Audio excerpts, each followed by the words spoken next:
This week's episode of This Is Only a Test is brought to you by Intercom. Intercom is the business messaging platform that does the manual work for you, automatically qualifying leads and scheduling demos. Their chatbot and messenger free you up to focus on prospects that you're most likely to convert. You can leave your pipeline to chance, or you can use Intercom. Start for free at intercom.com/growth. That's intercom.com/growth. Growth. Hey, let's start the show. For Thursday, May 10th, 2018. Welcome to This Is Only a Test, the official podcast of Tested.com.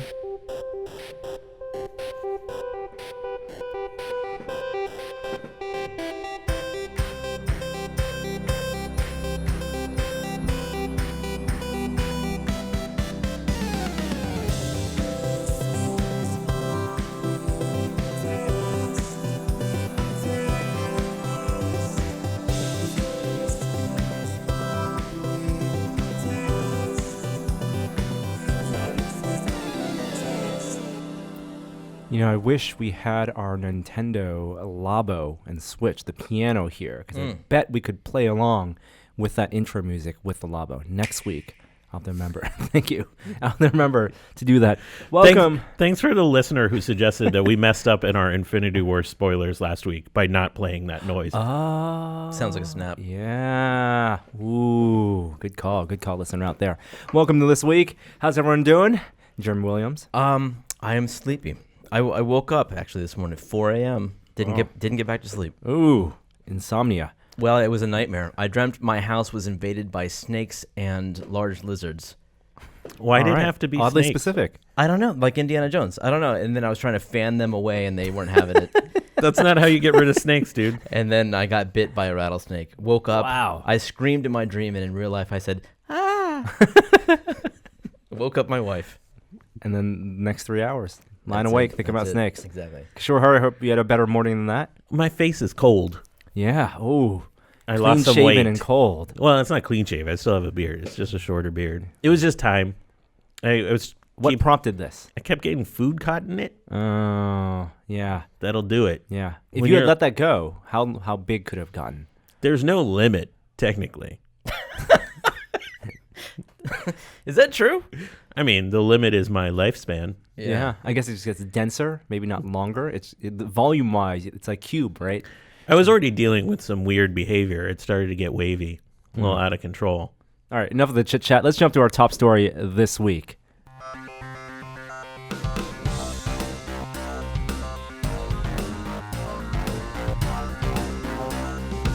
Top story this week. So this past week, we had 3 big developer conferences from 3 of the biggest technology companies in the world. Of course, last week, we touched a little bit about Facebook's F8 conference. And then this week, at the same time, we had Microsoft Build and probably more relevant to you out there, Google I/O. Why do these events all happen at the same time? Are they forcing developers to choose? Like you're gonna, or just want to make it tough on tech journalists? Maybe they're just trying to condense it all so that if you're a developer on all platforms, just like 2 weeks and then you're done. I don't think you're done. Isn't it That's when it just something begins. about the Christmas cycle eventually? Like it's all in prep for the new product that comes out in 6 months that all the developers need to get on board for so they can sell a lot of things at the end of the year. Oh, okay. That's yeah, great. That's a good theory. Apple, of course, does theirs a little bit later. They can hold their own WWDC event and hold the spotlight. I don't think anyone wants to compete with that necessarily. But I would think the biggest of the developer conference in this past week has to be Google I/O, which is massive now. Yeah, I mean, they take up a whole, music concert venue. Shoreline Amphitheater down in Mountain View. Did they always use that? They hadn't until they Couple had years used- ago. Yeah, until they'd used Moscone for a long time, and then moved over to the Shoreline, and now it's an event. It's a festival. They don't just code. use the stage. They have the whole grounds for the whole week. This was my favorite Google I/O from the past few years, even though they didn't launch any, products per se in the way they've launched hardware in the past. I think the developments here felt more meaningful to my everyday life. You are the Android user on the cast. Cast. Ooh, we're a cast. Let's go talk about the announcements from Google I/O. Where do you want to start, Kishore? I mean, we should just talk about zoomed out. This was about AI. Starts your everywhere. computer. It was AI from beginning to end, integrated through every single product stream that they talked about. And underpinning that was, I mean, Sundar talked about this a lot, was these new cloud-based chips, the TPU 3.0. We have basically no information about them at this point, except they're a lot more powerful than the TPU 2.0. And they're water cooled. Yeah, they're water cooled. That was pretty cool. He was like, the first time our servers are water cooled. So I'm interested in some more of the technical details on how much information that these can handle. But I think all I really want to say about that is that signals probably the shift that is happening right now to stronger and stronger cloud-based computational power in order to drive some of the future software development that we're seeing, which basically makes it hard to compete with Google and Apple because of how much infrastructure it will take. So these TPUs, they say, are 8 times more powerful last year than last year's units, with 100 petaflops in performance. Yeah, that's a lot. That's a lot of flops. That is a lot of flops. These numbers out of context don't mean much, though. Yeah. So, but it means that they're designed for machine learning. All of their backend architecture is designed to process the data and get better without manual coding. Mm-hmm. Where do you want to start? There's so many places. I think probably the natural place to start is Assistant. It felt like a lot of the upgrades were to how you use the OK Google service and how you interact with that service with your phone or your web browser. I'll just quickly put in that I agree with Kevin Durant that there should be a Yo Google. Yeah, that was pretty fun. I am not a big user of Google Assistant in the way of like holding down the home button on Android and actually bringing up the assistant to do much more than adding things to my calendar or setting reminders. Mm-hmm. And really what we got in the assistant specific arena was that it has changed over to add more voices. There's 6 voices available. I don't know if that John Legend thing was a joke or not. That felt like a joke. I don't think it's a joke. I think it's true. Really? I think it's true. That's pretty People are sweet, reporting it as if it was not a joke.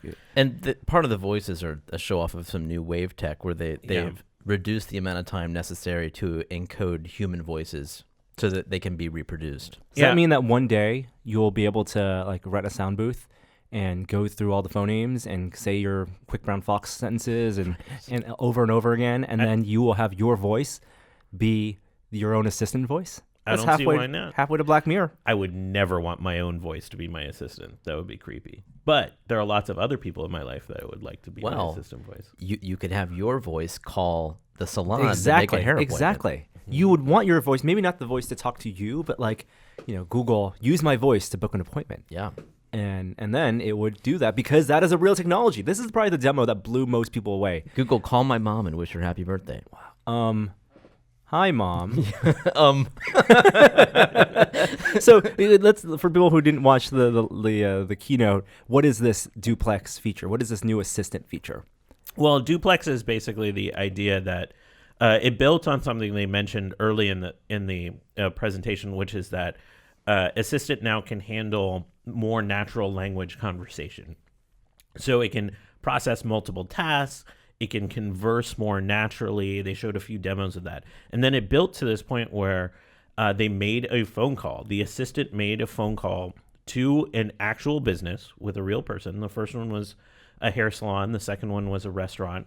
And they showed us raw sound of the actual phone call. And from the user perspective, from yours and my perspective, all we're doing is telling the assistant, telling your phone essentially to, hey, make me an appointment at the hair salon for 5 p.m. or something. And it really does act as a personal assistant would. Here's an example of one of the phone calls. So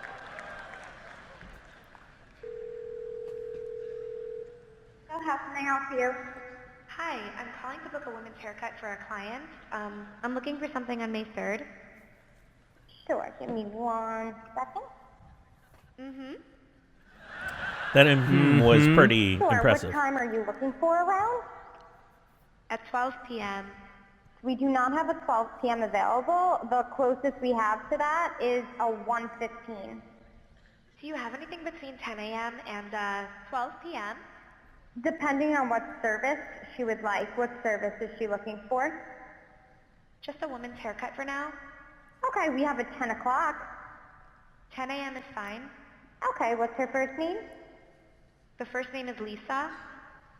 Okay, perfect. So I will see Lisa at 10 o'clock on May 3rd.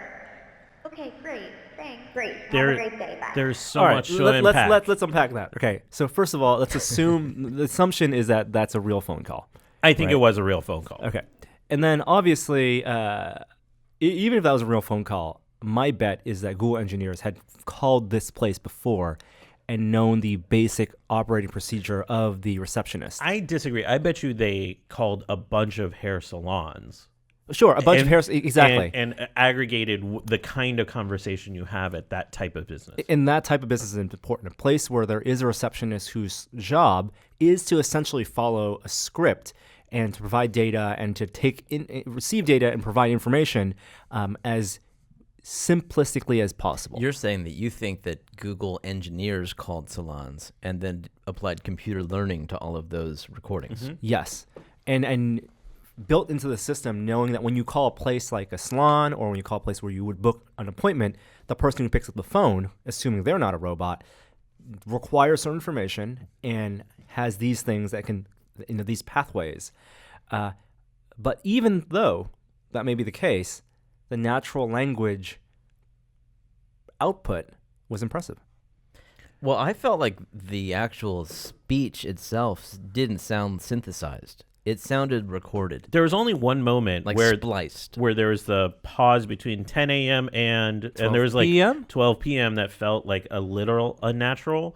But outside of that, it felt incredibly, almost creepily natural. Yeah. So does it matter though? So this only matters if businesses don't want to talk to robots, right? If I'm working at a business that takes appointments, like, isn't it just better to have it all done in a back end where it's all open table style? But that make was the reservation. That was Sundar's point, is that most small businesses, and he gave some number I can't recall, don't have that infrastructure. So what's cheaper? Is Build it in to infrastructure or build into what humans are used to.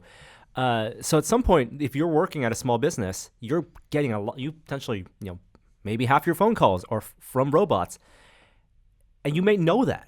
Is that bad? It's not bad, but then you don't need the ums. You don't need it to sound human. You don't 'Cause need you the just know that when you're picking up, like you're taking a robocall for an appointment. Yeah, you could be more efficient that way. Exactly. Once you get used to it. Yeah. The ums are only for the benefit of you right now. They're a stopgap. Yeah. Yeah, because I agree with you. Like, there's no point in sort of tricking, quote unquote, the other person, the person. Because the tricking actually opens the door for problems.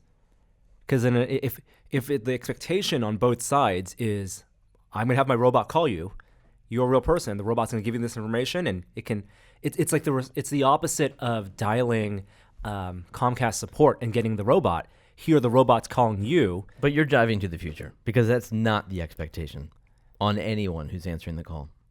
So you're saying right now it's social engineering.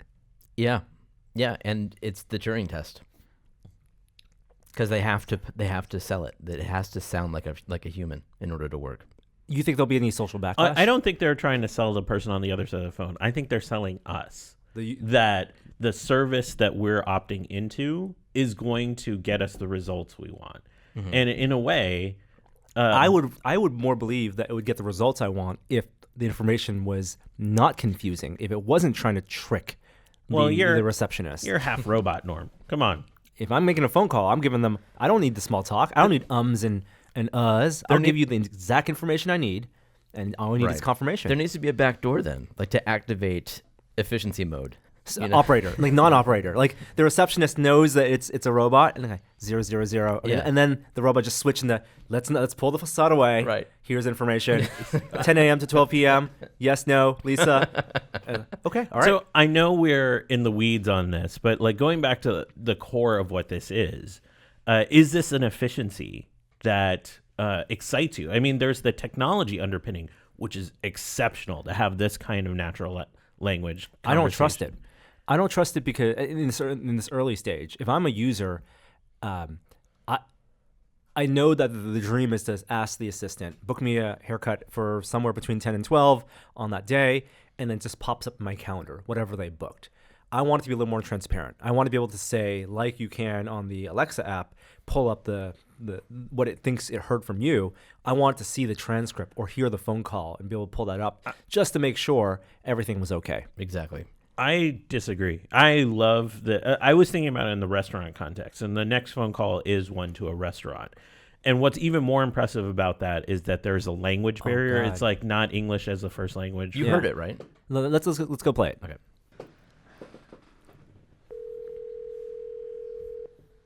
See how may I help you? Hi, I'd like to reserve a table for Wednesday the 7th. For 7 people? It's for 4 people. 4 people? When? Today? Next Tonight? Wednesday at 6 p.m. Oh, actually we leave here for like after like 5 people. For 4 people you can come. How long is the wait usually to be seated? For when, tomorrow or weekday or? For next Wednesday, the 7th. Oh no, it's not too busy. You can come for 4 people, okay? Oh, I gotcha. Thanks. Bye bye. So your point still stands. The I gotcha is probably not necessary. There are so many. Let's unpack this Yeah. conversation. There's so many fallback scenarios. You could tell the robot was getting to a point where it was probably confused and falling back to basic information. Mm-hmm. Oh, okay, I gotcha. Is probably code for I can't process this conversation enough. Let's hang up and I'm going to report maybe a failure and the best of information I can get to my master. I was impressed because I actually covered the screen and where the text was and tried to just listen to that phone call. I'm not sure I would have done better than the robot in that situation. I think you probably would have been more patient. I think patience is something that the robot, how do you let the robot know to... Would I have been? I'm not sure about that. I think there's a lot of that in social communication, just a lot of just waiting and being understanding. The robot jumped in there, interrupted when she said, Wednesday? Like the confusion with Wednesday and when. And the robot just went, next Wednesday. Like just threw information out there because that's the only way the robot can get something back is it needs to have output. But this strikes me as utility. Like a haircut appointment, like that's something I do like a few times a year, like 5-6 times a year, let's say. Restaurant booking, that's something I do much more often. And a lot of the places that I go still don't have like open table back end. Are you kidding me? I think the restaurants would prefer you use the back end systems. For it's like more efficient for things. them. But I think They there's never so many wanna pick up like the phone. No, there's so many places that don't have that back end, that don't have websites at all, that don't have. It costs money to do open table. It costs nothing. It's the analog hole to take a phone call. They're Restaurants always going to have a phone. It's a waste of the restaurants and the employees' time to take the phone call. I feel like phone calls not. to... But that phone exists. They have a person there that does this. I feel like the phone exists mostly for people to say, no, we're booked. Like it's only the last resort. The phone call feels like the last resort for restaurants. I think you live in a different world. I think a majority of restaurants still don't have that kind of back end. Like the best Chinese restaurant in our area is Santung. Yep. Doesn't have a back end system at all. God, this would fail miserably. It's Put one my of name those, on the like- whiteboard. No, we don't take reservations, but you can write your name on the whiteboard. Put my name on the whiteboard. I would be very impressed to see Google manipulate the Santung reservation system. But Social engineer out of that name drop. it is name drop. It is a massive feat to bring that level of understanding. Yeah. I think your point of like whether it's going to be this consistent, whether I trust it or not, I think that bears out as they scale. But if this is the promise, this is a service I would use. The real social engineering would be if you gave the robot like a buffer, like make me a reservation, and here's 0.005 Bitcoin that you can slide their way to get me higher on the list. I'm thoroughly impressed. I would do this in a heartbeat if this functionality was live. You've got to be impressed with the technology, right? I'm impressed by the language processing. Yeah. You mean the speech recognition? The speech recognition and the speech output to some extent. I don't think that's synthesized. I think that is spliced. I don't think that it's synthesized in the same way that Google Voice is, because it doesn't sound anything like their voices. So you think it's a library it sounds of more phrases, natural. Yeah. and they recorded the phrases and then combined. So as opposed to individual words, it's phrases. Who can say? But that's what I think. Okay. I agree with you that I want the recording or the transcript so that I can verify either the failure or the success. Right. I'm calling to apologize on behalf of my robot. The robot completely misunderstood what I said. I don't want it at 5 p.m. I want it at 5 a.m. Sorry for my robot. For me, the where my mind immediately went was all the times I have to call companies and be on like Comcast and all those places. Skip the on hold period entirely. Exactly. That's what struck me, because like making restaurant reservations, making haircut appointments, those aren't huge time sinks. This is like an efficiency, but those are massive time sinks. Cancel my Comcast. Oh, that would be amazing. But there you go. Even if the robot was just a partial entry, like it would have the conversation to get you to a live person. Please hold for Mr. Williams. And then cut contact. That would be an amazing innovation. What about the other way around? I mean, robocall devices have worked for businesses for a long time now. Do you think Google has the similar service on the flip side for the restaurant, for the hair salon, to receive calls and put people in their database? It would make a lot of sense. They did say that this isn't exactly what you're talking about, but that the first use of this technology will be to verify holiday hours for businesses and update. I thought that was so smart. Google Maps or Places or whatever. Yeah, Google Maps, basically. So they would automate calls to every business in their database and ask for holiday hours. Yeah. That's a simple... I think that is super smart. And then it will say closed or open appropriately. On the data, Confirmed. on the website. Yeah. This is phone calls at scale, right? If you think about like 10 years ago, 15 years ago, you would have asked a plucky startup to, we're going to call every business in the area and update our data, update their the open times and build out the Yelp database. That would be people making those calls. Exactly. Yeah. Now, Google just press a button and they can make 100,000 phone calls in half an hour, all at the same time, and update it nonstop. Just like hackers in the 80s with their modems. It's a scale that it's beyond what we think as human scale, which I think it's super cool. All right, what else from Google I/O? Yeah, the AI didn't stop there. The next thing was in Google Photos, they had one-tap AI corrections of photos. Never going to trust that. Yeah, and I figure that for you. You're like a photo mega user, right? And Brighten photo does not mean the same for everyone. No, I get that. But you're a Lightroom user. You're going to have your own sort of, and like basically a professional photographer. Like you're going to have your own way of wanting to do that. But for the average user, would you use those corrections? I might, because the beautiful thing about the Google Photo Library is that it's all of your photos. So like I scanned in all of my old like hard photos and it's in that service. If I can do one-tap corrections on old photos, that's a really useful service. I think correction is subjective. So that's where I would find, I think, at fault. I think if you find something that's objective, like the phrase or colorize, then that's a feature. And it's something they're doing too, right? All the black and white photos that you have, they would add color to them. It's not so different than what Apple's doing with portrait mode, except this is doing it for your library. Well, Apple has a magic wand that any photo you can tap, and it basically maximizes the exposure. And I get neither of you have really loved portrait mode in that way. You don't use those features that often. I actually try to love it. I don't like the alternate modes, like the weird lighting stuff. Oh, okay. But I use the standard one when I think of it. I think I would use this for my library, especially those old photos that I took, years and years ago. I want to see the colorized feature. I can't wait to try it, actually. Some of the examples of the colorized feature are not exciting. Like only colorize the subject in the foreground. Oh, I don't like that effect in general, but the fully colorized black and white photos. Yeah. And then let me tweak from there to then apply my hipstamatic filters. That's right, hipstamatic. Okay, some updates. Google has so many products. We're not even at Android yet. Gmail. What's up with Gmail? Gmail's going to start going from, we're all familiar with predictive text to essentially predictive phrases to help you, as you're composing emails, actually finish your sentences and like actually help construct sentences much quicker.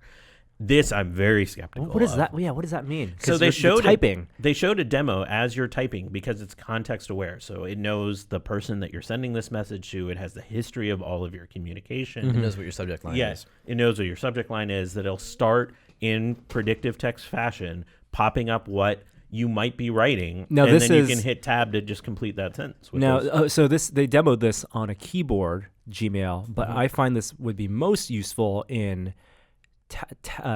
On a phone. touch typing. Yeah. Where predictive text, where your fingers are slower touch typing than they would be on a keyboard, where you have all 10 fingers moving quickly. Yes, the tab, I get that, but that's changing the way you type. You're like typing up your thoughts and then hitting tab as opposed to the rest of that sentence. You absolutely bring up a great point. We don't know what this would look like on mobile or on tablets. Is there not the same thing currently on mobile? There is, but not big phrases. You know, Not there's- phrases. Not like this was like a next iteration on that. I mean, Right. there's always words, but not integrated in Gmail. Usually somebody has like their own keyboard that does that too. God, think of it this way. Again, this is the Black Mirror episode where, what was it? Donald Gleason passed away, and then all his online chats were uploaded to the cloud, and then they got to simulate his conversations and bring those back as an AI with his wife, which I thought was. I mean, that was the number this one. is like that. That was the number one thing that popped in my head as I was seeing this. I mean, there's a lot of like, do I trust this will actually bring up predictive text that I actually write in my voice? Well, But the other thing is like, where is this information being generated, Right. and is it stored? All of that, and they didn't actually talk about that, which I was surprised in the context of conversations around Facebook. do you remember the movie Her? And in that version of the future, Joaquin Phoenix, who I think he writes like greeting cards or something, everyone in that world dictated all their messages with voice. And we talked about on the podcast how in a future where people don't use keyboards and people just use touchscreens and just compose with their voice, you have to change the way you talk so that your ums aren't as a part of your written language, or your written language has to build in. That movie didn't predict a world where we could say, just give the Gmail the salient points of our message, the data points, and then the rest of the personality would just get populated automatically based on old emails that we've typed. Well, Joaquin would write cards for hire, and so you would tell him the The voice to use. Say happy birthday or Yeah. whatever, and he would. Yeah. And maybe give some memories. But just an input mechanism, right? The input. Yeah. If the computers we had today, if the keyboards all went away and we were all forced to use voice to text, we would struggle. I barely can do voice to text on text messages, right? Send a text to my wife, and I get one sentence, and I'd say Really? 15% of the time it's wrong. I just wonder: are the predictive phrases ever going to be funny? Are they going to have wit? Are they going to capture that? You got to download the personalized? packet, the WIT pack. You got to pay extra for that. You got to pay. Yeah. You should look at our text Loot box. history messages. Oh, Because I know all of them are voice to text. almost like at least 50% are voice to text to you. Yeah. A couple small things that came up that I think are actually interesting. They introduced subscribe with Google. I subscribe to a lot of different content sites like the Washington Post and the New York Times and other places. Now when you do search, if you connect them through your Google account, search will bring up articles that are hidden behind paywalls or tied to your subscriptions in that way. Oh. And I thought that was a great unifying feature because I've been feeling like this is, again, a really small thing. I've been feeling how that ecosystem is walled off from each other as I subscribe to more and more content sites that are hidden away from each other. What's their cut? I don't know how the business model works at all, but I thought it was a nice little feature that I'm going to keep an eye out for. We should talk about their digital happiness, like digital life. Well, yeah, wellness stuff. or whatever. Wellness, yeah. Digital well-being. Well-being, that's what it is. That's actually great. Why not? I'm just surprising given that it seems contrary to their business model. Yeah, I think I don't think it is contrary to their business. totally model. totally is contrary. I think this is like let's just set aside like a small amount of money to put on a face and say we care about your digital wellness. No, I think they're like people are pretty going to empty, the use their apology phones tour. because people need to use their phones. This isn't going to be like a huge dramatic So, drought on it. To explain, you will have the option using the new version of Android. What do they call it? Android P. Android P. To basically set yourself time limits for specific apps. And if you go over your time limit, the app will not only turn gray as an icon, but will be unlaunchable unless you go through some additional steps. Breathe. Breathing exercises. That's great. I mean, this has existed on desktops for a long time. In fact, you could download apps that would do this for you. I would use it for Twitter. I would say I would say the thing you need to unlock for Twitter is like pass some intellectual basic challenges, just like some quizzes, to make sure that you've thought things out. Twitter and Reddit for me; those are big time things for me. I So don't know. that's fine. This strikes me as right for some people, but not right for everybody. Ooh, Yeah, but it's an opt-in service. build I the understand. system that where if you open and close Twitter 10 times in a minute, where you like forget you closed it and open it again, Right. then it locks you out. This is turning into more of an intervention for Norm than it is Android P. I think a lot of people need intervention.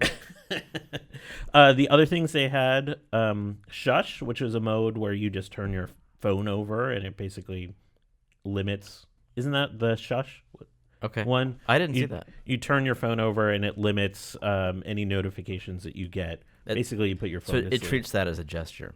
Yeah. I thought the interesting one is that they're monitoring through a dashboard app usage over time and will basically put apps to sleep that you don't use to lower power consumption.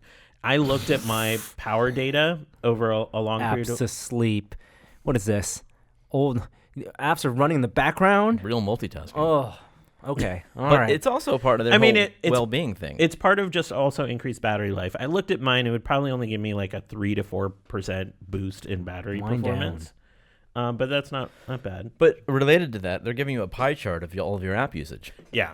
and so you can see a little bit where of share big data. your time is. And obviously, they've had this data forever, and Mm-hmm. now they're sharing it with you. How kind. Wind down is the one I think I would use the most. What's wind down? Wind down is basically when you're in bed, instead of using your phone, you can hit a wind down feature that will grayscale your phone Oh yeah. for you and basically encourage you to put your phone away at bedtime and put itself in sort of a... It should be a radiation meter.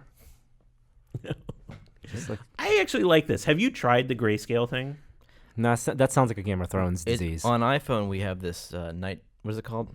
Shoot. Nighttime dimming. Yeah, where warms. It's like It flux. gets rid of the blue colors. It's flux. Yeah, and Android has had something similar to that for a while too. Night shift.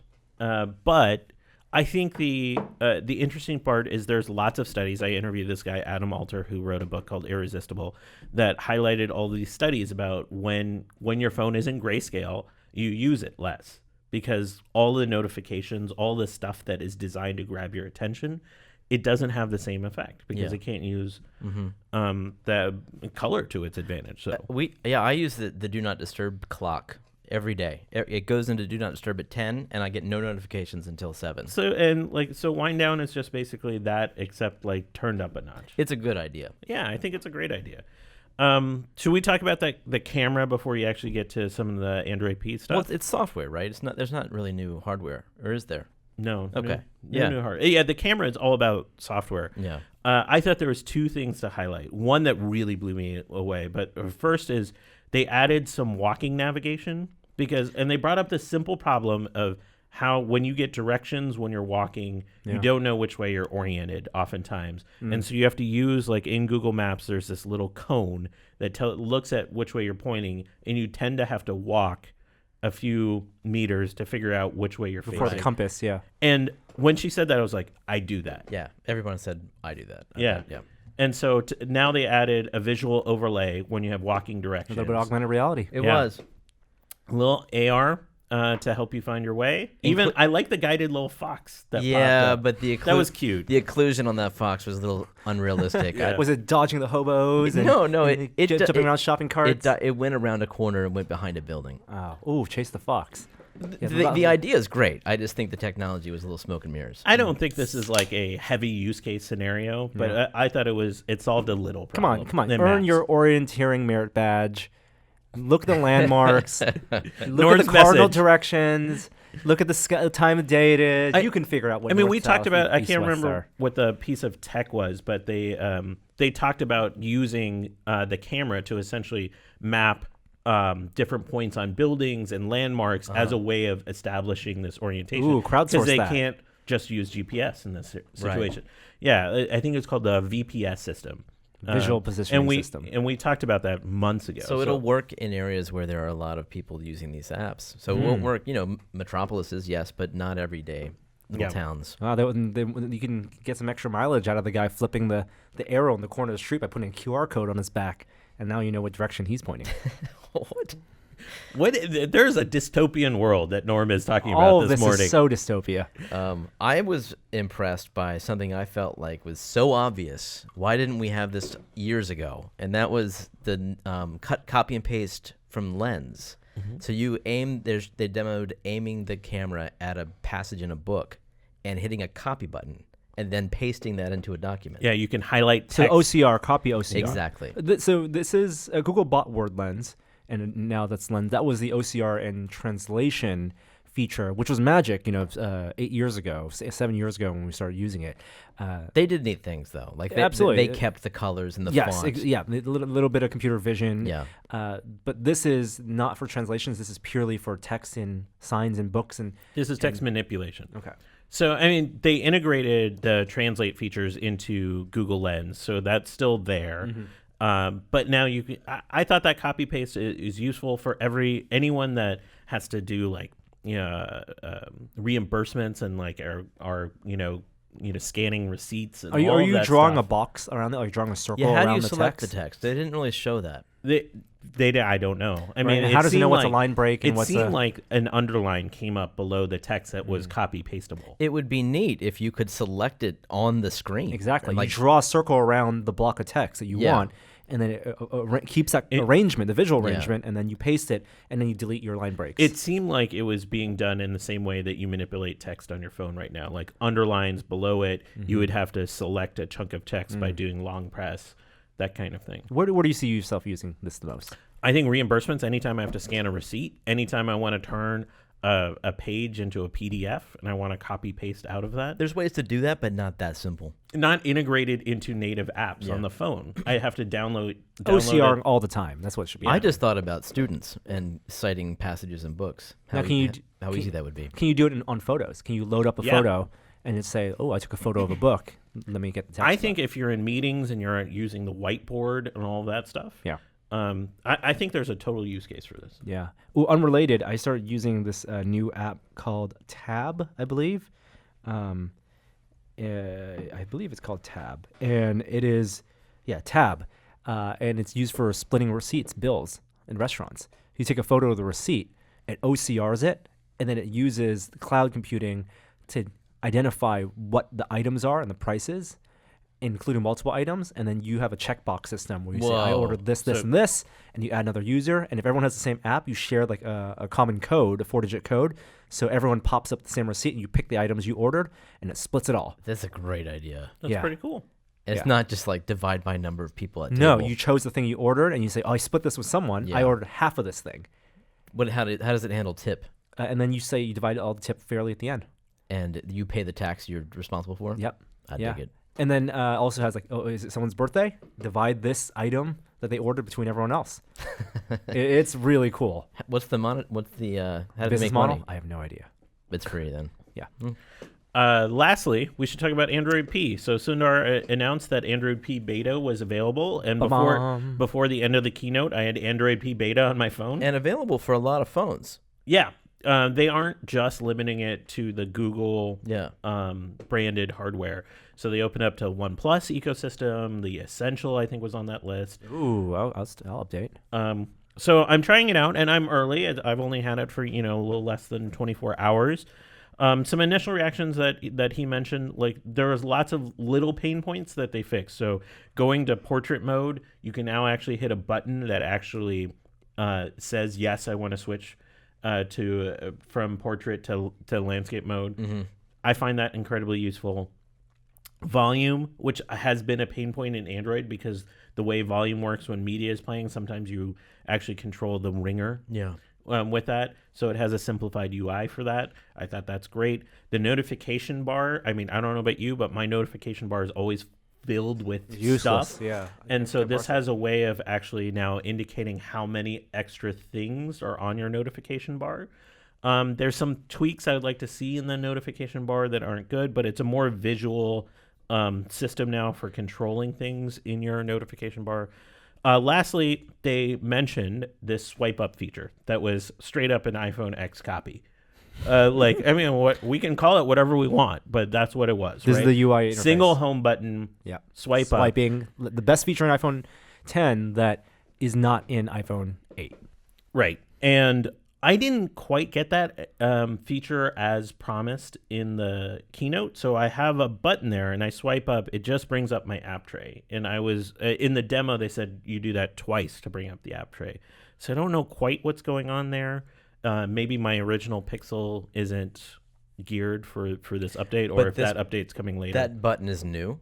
No, this is the. That's always been the home button. Okay. So I haven't gotten that full feature set, but can't you swipe mentioned. it now? Like go between? You can't do stuff? Okay. No, it's this little line up here above gotcha. the search bar that you can swipe up from. That Gotcha. was new. So I haven't gotten that full feature as promised. The cards for kind of swiping away apps. Norm, just stick with me for a second. I know you don't need to swipe away apps and stuff anymore.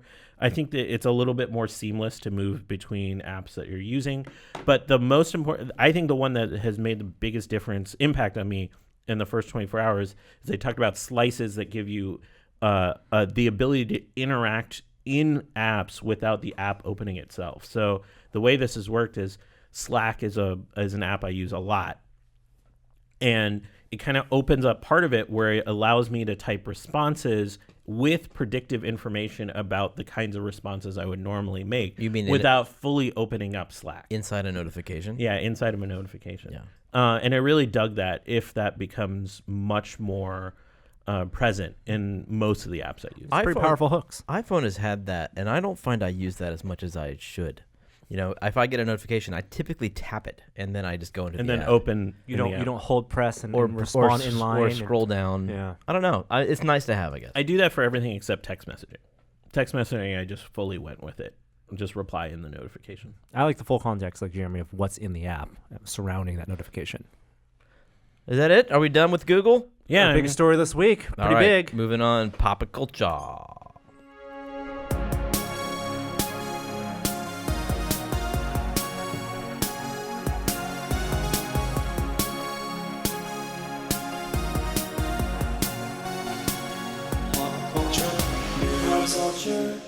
Hey guys, I play Fortnite now. What? Dude, yeah, I was going to ask. What? I started playing Fortnite yesterday morning for some bizarre reason. So are you joking? No, I'm not joking. I'm not. Okay. I literally started playing Fortnite yesterday morning when they announced the Thanos crossover and that he's a character that you can play within Fortnite in solo mode. Have you been Thanos? Yes, for all of like 35 seconds. It's like being a Jedi or like a Sith in Battlefront, right? Sure. I don't like I will come You out can't and choose say- to be Thanos. Let's No, be no. clear. You have to find the glove. Yeah, so The gauntlet. Well, sorry. only one person can. I'm be. not a Fortnite fan, nor am I a good Fortnite player. But basically, they have at the 145 mark, Infinity Gauntlet descends from the heavens, and you can players can pick it up. You become super strong. You have specific powers, and Thanos is really strong. But he's also located on the map, so everyone that's playing knows where Thanos is and begins to hunt him. But the game proceeds, And his health does not regenerate. his health doesn't regenerate. So the last one standing as Thanos is the winner. Well, I mean, it just plays like a normal battle royale. Last person standing, period, wins. Oh, so you okay, don't gotcha. have to have the gauntlet on to win. Interesting. But you show up on everyone's maps, and you are loud and big, so people know where you are. It isn't a very stealth kind of component. It is probably That changes the whole overpower- dynamic of the game. It's only a limited time thing. I assume that this is only going to run for a couple days. I will say that part of me died as a longtime Thanos fan watching Thanos do the emote dancing. Oh, yeah. That's no good. All the animations work. Let me Yeah. ask you about the ability to see if you approve. So Thanos has a mighty punch that knocks enemies back. Yes. Yes? Thanos flies toward the ground, hitting the area, and knock back. Yeah, that usually doesn't work as well as you would think because people can see that coming from a mile away, and the charge up to fly like that takes a long time. But could he do it? Yeah. All right. I think Thanos is He's got- probably depowered in the Fortnite iteration. Yeah, he If doesn't if turn back if you got time. the glove, If he's you just- defeatable. you just snap your fingers. Let's hear it. Oh, come on, Jerry. All you do is snap your fingers, and you get the chicken dinner. So he can harness the power stone, laser beam. Is that Yeah. powerful? That Yeah, should be more it hurts. It does. Okay. I've been killed by it multiple times. And he can jump 200 shield cap, 800 max health. Yeah. 800. This is like Marvel, like trading cards. Thanos is 10 plus on all the power scales. If you eliminate a player, it regens It's pretty fun. Thanos' Hey, shields. all of this is happening because the Russo brothers are apparently fans of Fortnite. You get no equipment if you become Thanos. No, you have the Infinity Gauntlet. You don't need any I guess equipment. that's you all. don't need, That's you all don't need you a can sniper. use. Could you imagine? That would be horrible. Oh, we're still waiting for that Marvel VR game, right? Oculus is paying for, and we haven't heard a lot from it since. But if Thanos was a character in that, and you had to make sure it was a fist, you had to, like in the movie, you had to make the fist with your Oculus Touch controller to use the gem. That's good use of VR. Be fun And to hand collect the presence. gems somehow. Assemble the Just drop them in. Yeah, because that's what I want to do. All right, enough Fortnite. Let's talk about Rambo. So, I actually haven't seen Creed. So I want to, having seen Black You haven't Panther. seen wait. No. So Creed is awesome. Yeah, I want to see it. I mean, because It's it's great. same director as Black Panther, right? Yep. And I Ryan love Coogler. Black Yep. Panther. Yeah, same so actor, Michael B. Jordan. I want to see it. It's so good. Was Sylvester Stallone good in it? Yes. Yeah. I mean, Yes. he was fine. He was restrained, and I would say that's why he was good. He also wasn't a dominant character in it. He was a supporting character. He was. Yeah. He should have won an award for that movie. Stallone. Stallone should have won an award for that movie. No kidding. All He right. should have So, won a supporting actor award. so what do you think? The guy is in his, I don't know, 70s. he did this. He did the Rambo Fade to Black movie already. I didn't see. I didn't John watch that. Rambo. That was He 10 years did ago, that. right? Yeah, sounds about right. And was that any good? It was fine for a Rambo movie, but it was great as like a conclusion to the Rambo series. I don't know. We don't need another Rambo movie, but it's happening. It's happening. It's happening. Those roids aren't going to pay for themselves. He's got a friend who has a daughter kidnapped by the Mexican cartels, and he goes down south and takes care of business. Well, I've always seen Rambo. The Rambo movie, the last one, John Rambo, I think it's called, is a great Marvel Punisher movie. If you watch that and just see it as the Punisher, it's awesome. Rambo and Punisher are essentially the same characters. War veterans, deserted by their country, seeking their own brand of justice. All right. And maybe if it comes out, we'll see some announcement of it at Comic-Con, which is only in like 2 months. Speaking of Comic-Con, you don't have to wait till July every year to experience Comic-Con, because apparently San Diego Comic-Con, the organization, is going to open its own Comic-Con Museum, the Center for Pop Culture in San Diego. Now, what does that mean? I want to talk about this because if you were establishing a museum of pop culture, I could see like George Lucas is going to set up his own museum of pop culture in LA with all his memorabilia and things, artifacts from his collection and his films, of course. But if as an institution for Comic-Con to set up a center like a museum to celebrate convention culture, what would you put in there? So I don't want it to celebrate convention culture. You don't because think that weren't celebrating? That feels navel-gazy to me. That is convention culture. Yeah, but I would think the stuff that's more important is, have you been to the Cartoon Art Museum here since it reopened? Not since reopened. Yeah, and so I've gone since it reopened. It's up here in Fisherman's Wharf in San Francisco. It's a celebration of the history of the comic art in a lot of cases.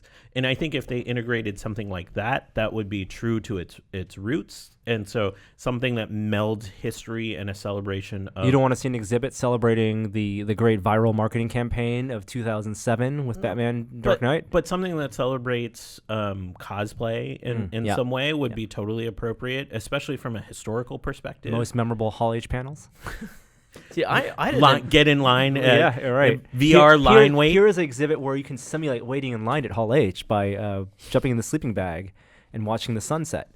I imagine this museum as having content that would attract people for the same reason they go to Comic-Con, which is not to be fans necessarily to celebrate that, but to see the actual costumes from the films and to find out information about movies and comic books and pop culture.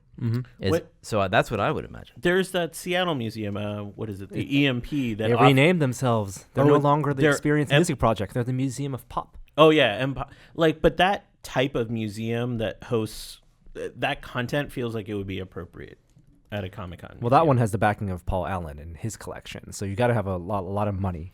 I wouldn't compare it to the Lucas Museum, though, because the Lucas Museum, George has all the money he needs, all he wants. Yeah. And now he's got this stuff. He'd like to show it off. He offered it to Chicago. He offered it to San Francisco. Who wants it, guys? Just take it. Take it. I'll build the museum.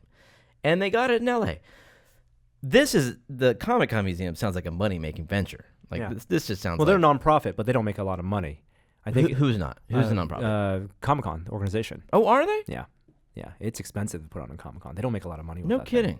thing. Oh, okay. Well, maybe Yeah. I'm wrong about that. But it's going to be in Balboa Park in San Diego, and maybe it's another reason to go down to San Diego. I think it's interesting, as pop culture becomes more mainstream and the lines blur, what it means to celebrate fandom in an institution like this, where it's a meta level. Absolutely. It's not about necessarily about the movies and the comic books, and it should be part of that, but it's about what it means to how people have celebrated those things over the years. All right.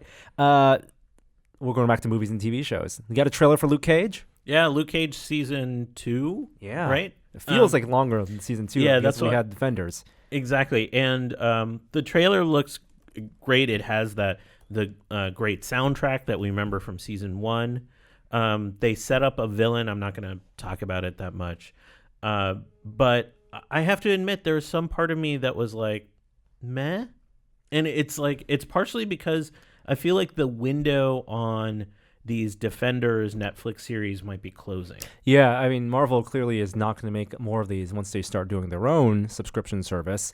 And the build-up for all these series, individually, see Daredevil season 1 and 2, and Jessica Jones and Luke Cage, were so great. And then we were also deflated with the Defenders that season 2 of these shows felt less interesting and less of events, and Netflix and probably better off spending their money elsewhere in developing more things like Stranger Things. Well, they got their value out of They did. Yep. out of these. Yeah. I don't know if that's just like straight up Marvel fatigue, just because I've seen the most recent movies so many times. I don't know, dude. From my perspective, coming off the back of 2 of the best Marvel films ever, well, ever being the past 10 years, I mean, I'm excited for anything Marvel at this point. I'm revisiting the old films in a way that I never expected to. I'm excited about some stupid Marvel pinball machines that I haven't been that into before. Well, I'd be excited to watch this more now. Right, you think so, but the business is getting in the way. The business of where these characters and where these shows stand in what we were sold as a giant shared cinematic universe really hasn't played out. Like in the Netflix shows, they refer to quote unquote an incident, which is the first Avengers film, but there's no crossover. If you're watching Avengers Infinity War, you don't see any of the other characters, even though fans at hope maybe do see a glimpse of Daredevil. Contractually, it just doesn't work out. Agents of S.H.I.E.L.D. just did this slight nod to Thanos. That was a big thing. Agents of S.H.I.E.L.D. was a direct spin-off of the Avengers movie with Greg Clark, and they had been pulling further and further away with the Inhumans and the Kree. And they finally brought it back with a direct reference to Infinity War. But it was still like a throwaway line. It didn't have any impact on the story, really. I mean, if they don't have half the cast disappear by next season, then it'll be a throwaway line. Final couple things in pop culture, 2 movie announcements. First of all, Jordan Peele announced his next movie. Jordan Peele, director of Get Out. His next movie is called Us. There is a teaser poster, and I don't think this movie has even started filming. There might be a cast, but that's the anticipation. That's how high the anticipation is for this film. I think Your favorite movie last year. Yeah, absolutely. And it does indicate that it'll be another horror thriller. Yeah. The poster is All eerie, in. for sure. And then I don't know how many people here are all in for Bill and Ted 3 confirmed. All original cast members. Keanu Reeves on board. Yeah. Director of Galaxy Quest Oh, is directing interesting. it. Yeah. Is Bill and Ted? Is this something we want? Is this something we need? What is the tone of Something this we film? need? No. Who remembers the second one? I remember the second one. Bogus Journey. Second one was what I grew up with, unfortunately. Did you like it? No, not as much as after rewatching the first one. The first one was classic 80s hijinks, which also it doesn't age well. Much of it doesn't age well at all. But it was very like weird science. Napoleon just hanging out in somebody's living room doesn't age well. The second one was a good time travel movie. Had a lot of like weird time travel paradox resolutions. And they're chasing death. Obviously, Rufus isn't going to be there. George Carlin no longer with us. I don't know. I mean, it's captured a lot of attention on Twitter. I think that there's an audience for it. I don't know if And it's purely nostalgia. Part Right? of it is Keanu's place in like pop culture lore. Right. Now. This is like the Sean Penn in Fast Times role where before he went full serious. It was full hijinks. And then, of course, you got Point Break and The Matrix and John Wick. And now you go from John Wick back to Bill and Ted? Yeah. I think it'll surprise a lot of younger viewers. Don't make sense of Keanu. Wow. You can't do it. I don't know. I'll watch it on video. You know who's the person most excited for Bill and Ted 3? Alex Winter. Yeah. Why not? Was he Bill or was he Ted? He was Doesn't matter. He was Bill. He was Bill. He was Bill. He was Bill S. Preston, Esquire. Oh, Esquire. I forgot about that. And Ted Theodore Logan. Wild Stallions. That's right. Hey, I have an idea. Post credits. Let's rank some Marvel movies. Rank them? Ooh, whoa, okay. Giving away the post credits. All right. That does it for pop culture news. Let's go back to technology. Oh, no mid roll. Oh, no, let's go back to technology first. Okay. Then I will do this. I'll unmute it. No, for heaven's sake, play.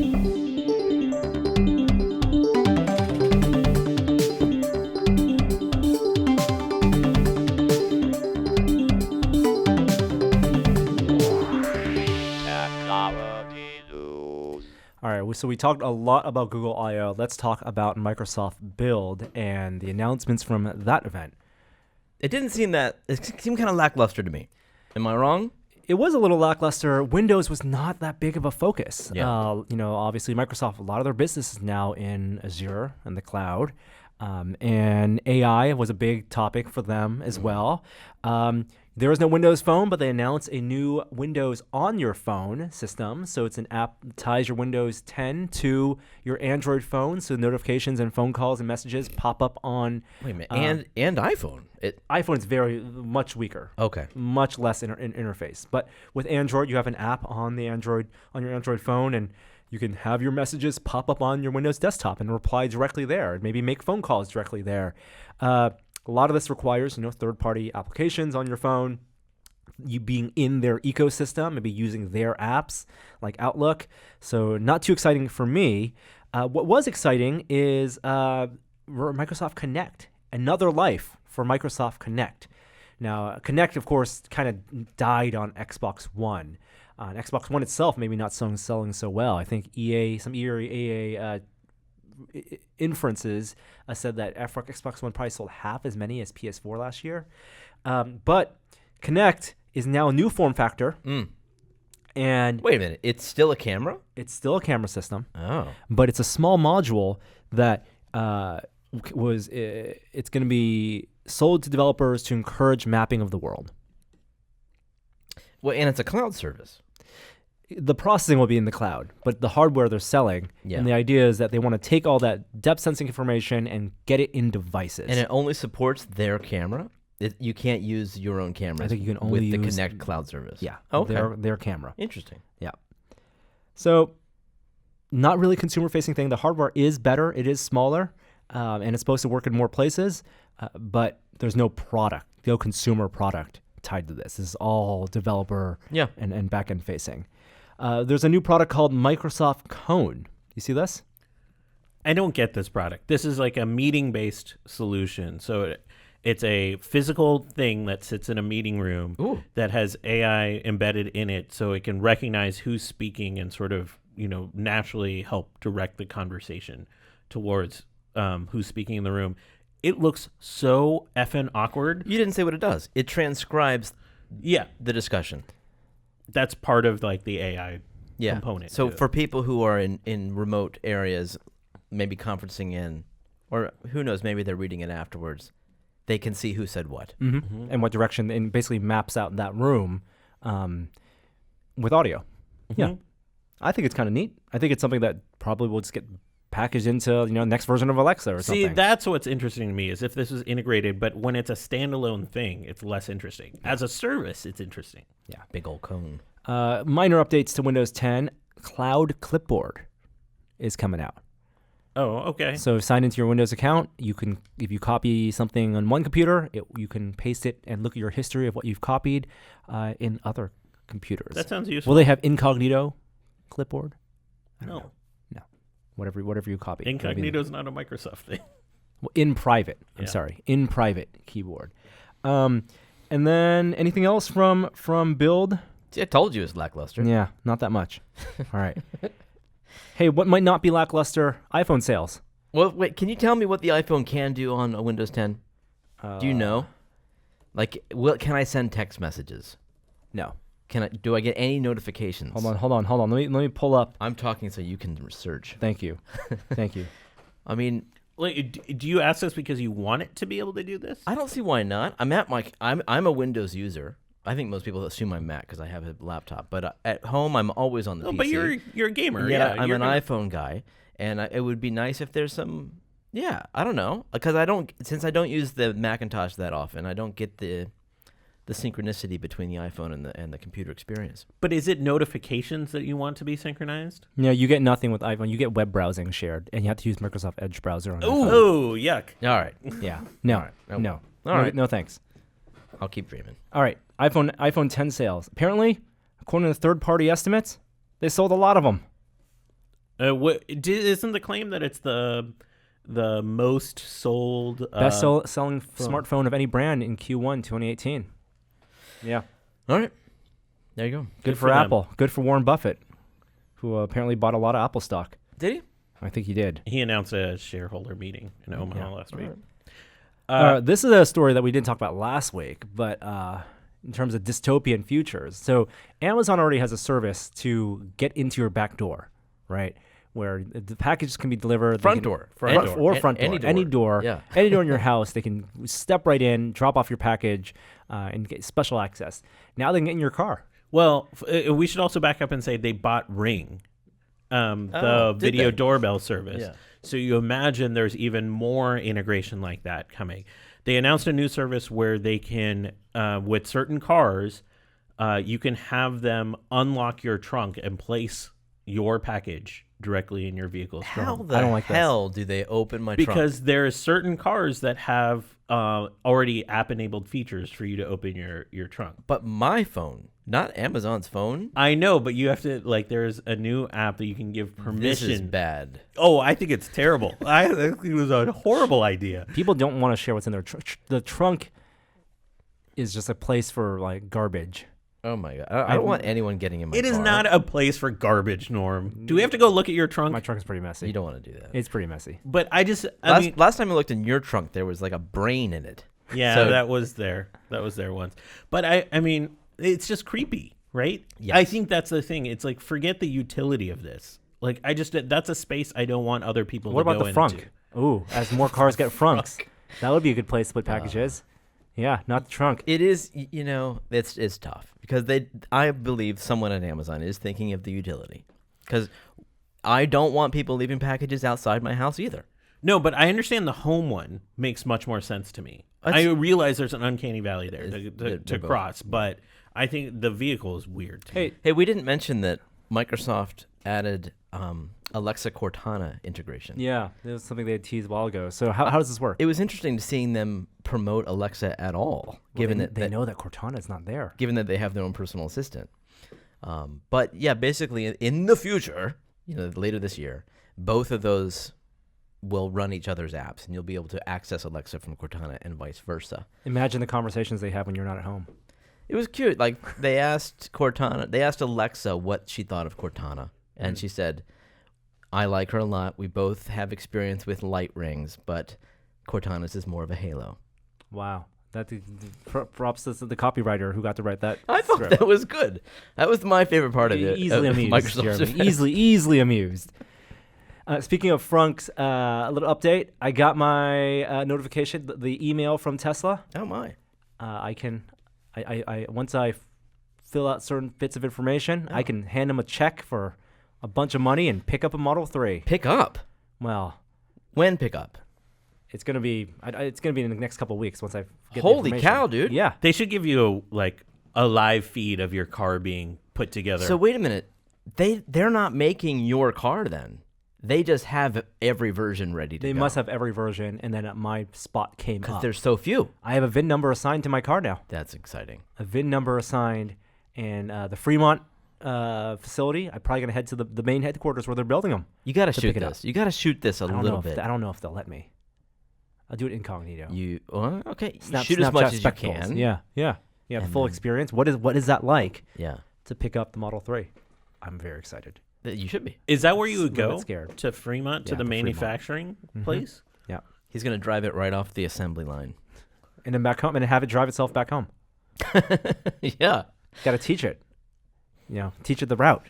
Learn computer. Well, are you sure you want to do This that? is your home now. Are you sure you want to do that? Because we're getting updates on that Uber accident where, unfortunately, they killed a pedestrian. The NTSB has been investigating this, and more information is leaking out. And at least at this point, we got information that the car did recognize that a person was there. Was it person though, or just an object? It thought it was a false positive. Yeah. Oh. And I know that sounds cold, but from an engineering standpoint, I get it. Yeah, it sounds horrible in the court of public opinion, but Yeah. I totally understand from a technical thing. Because there must be a lot of shiny things in the dark of night that it has, And that if- it picks up as false positives. And if it responded to every one, it would probably cause accidents. So it's very difficult. It gets muddy on the component, the next component. So it flagged as a false positive. So did it decide not to swerve? Right. Because of that, that's where it starts to get real muddy Yeah. legally. Ooh. Yeah. Yeah, these are the issues that we'll be dealing with. Yeah. For Nintendo Switch users, Nintendo has announced its plans for its online service. Now, anyone who has a Switch right now can play multiplayer for free, but that was only going to be a temporary thing until Nintendo unveils its Microsoft Gold or PlayStation Plus-like package. And the details are now available. It will be launching in September 2018 globally, and it will be $20 a year or $4 a month. $20 a year, I think not too bad. Family plan's like $35 for That's a family big members. difference in price, by the way. That's $48 versus $20. Yeah, they want people to buy the annual plan. And what you get is online play, which isn't new. It just will be restricted for people not playing. Wait, you don't starting get any online play if for you free? Don't, yeah. Ooh, They're taking that away. Splatoon? Taking it away. That's bad news. Yeah. That's bad for Splatoon, I bet. Wow. That's why it's $20 a year. They know that Yeah. a lot of their games benefit when there are people playing online. They're also launching the NES Switch Online, so 20 NES games will be available for free for your account, and more coming. Are those the 20? And with online play, which is cool. You can play Dr. Mario What? online Really? on Switch with other people. That's interesting. You Yep. could play. Couldn't you play one of the Mario games? No, I guess you couldn't. Not Here are the games. simultaneous. Mario Brothers, Super Mario Brothers, Super Mario Brothers 3, So you're playing two-player games that are turn taking, maybe. online. And you could watch other people play. That's there- kind of cool. There's VoIP, I imagine. Their VoIP service. Ice Climber, Soccer, Balloon Flight, Dr. Mario, Donkey Kong. Yeah, not that great. Legend of Zelda, I guess, is a nice one. Here's Mario a big deal. 3 was fun. Mario 3 is going to be great. Legend of Zelda's not multiplayer. Yeah, that's true. But that will be one of the NES games that, Okay. you'll get. Cloud data backup. This, I think, is a big deal. Yeah. Yeah. People have been waiting for this for a long time. That's awesome. Yeah, because previously, right now, if you your saves are tied to your hardware. So if So your you get- Switch dies, Yeah, that's it. That's bad news. Right, or someone overwrites it. And they'll have like an online app, a phone app that you can get benefits and other things. And So this feels a little walled garden, it does. but with the features that you need for online multiplayer. It's unfortunate that if you compare this to other consoles like PS4, where online play is free, this sucks, but $20 isn't that much. They're in the banking. I mean, they scheme. did the math, right? They did that cost benefit analysis, and they figure they're going to sell a ton of. They've already sold a bunch of Switches. They're going to sell a bunch more, and they can get an additional $20 per person annually on this, and get you to buy more stuff with special offers. You get free games. And it's what's the family membership? How many people? $35. I don't know how many people. I assume like way more than 2, at least 2. Right. My kid's best friend. 7. Oh, Wow. 7. That's Seven. good. 7 others. Wow. Oh, that's pretty good. Hey, family. Yeah, exactly. My kid's best friend the other day set up a lemonade stand on the street to raise money to buy himself a Switch. It was like the most adorable thing, and one of the causes I could immediately get behind. I'm like, Right. yeah, kid, I got you. I'll take 2. I was like, I'll drink a lot of lemonade for this. Well, I guess we're all part of one family now. Yeah, there's nothing. Yeah, 7's generous. all it says is all members of the group will have access to Nintendo Switch Online. Let's all buy stuff with Kishore's credit card. Yeah, but can we Oh, use that's each probably other's save points? Yeah, right. Yeah. A couple more quick stories in technology. California may be the first state to mandate new solar panels on new houses being built. Mandate. Yeah. Holy cow. Yeah, that would be a big deal. It would change the landscape of housing and power.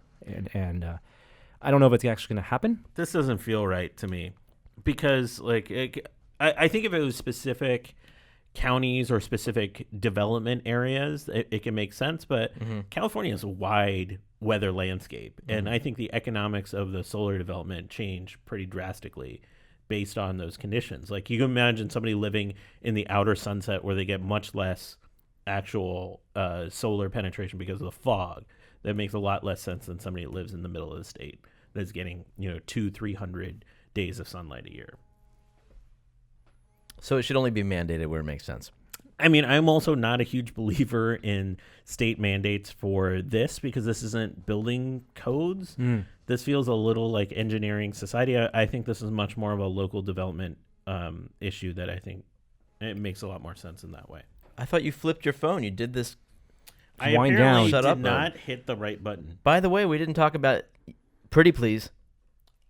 That's maybe the biggest Android MP development is that later this year, you'll be able to turn on Pretty Please mode. And wait, am I making that up? That's not an Android. No, that's part of Google Home. That's Google Home, right? So when you say "Okay, Google" and you ask for something, she won't do it unless you say "Please."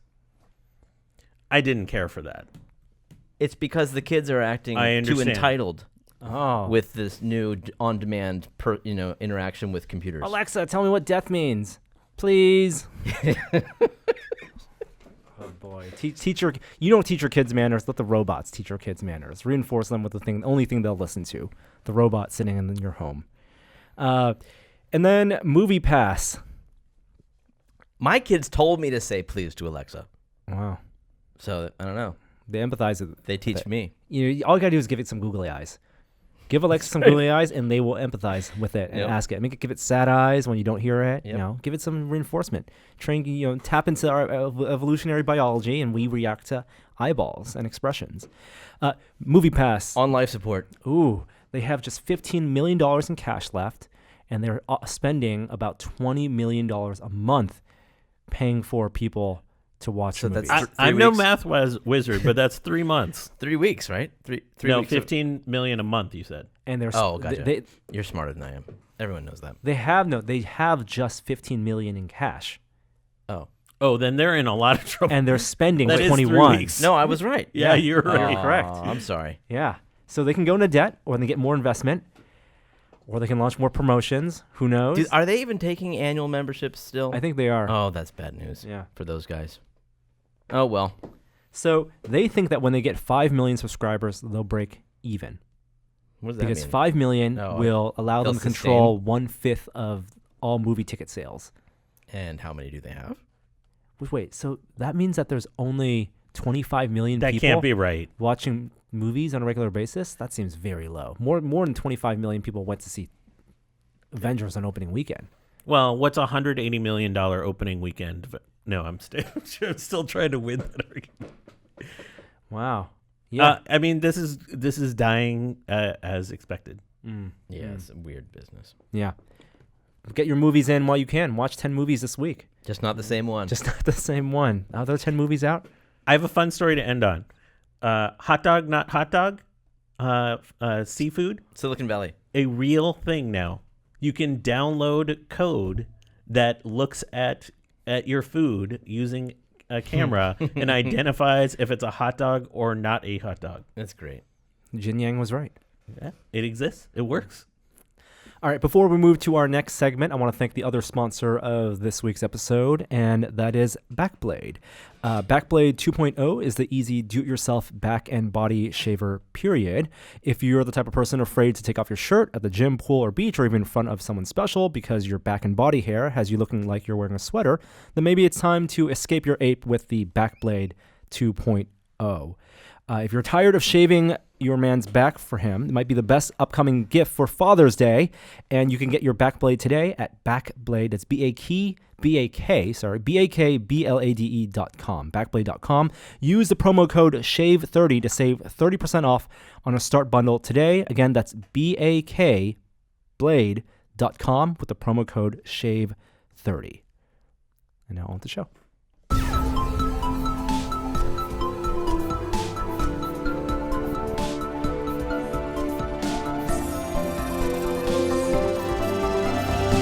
It's time for a moment of science. You know, that ad reminded me that it's Mother's Day this Sunday. It is. Everyone do right by the mothers in your life.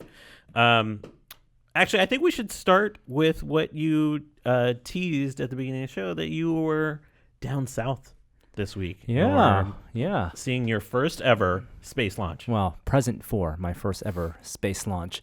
NASA InSight, which we've talked about on the podcast, is now on its way to Mars, 6-month flight time to the Red Planet to do some geophysics experiments. The first ever interplanetary launch from California. That's right. A foggy central coast of California. Everyone says, oh, if they launched it at the Cape, it would have been clear. Yeah.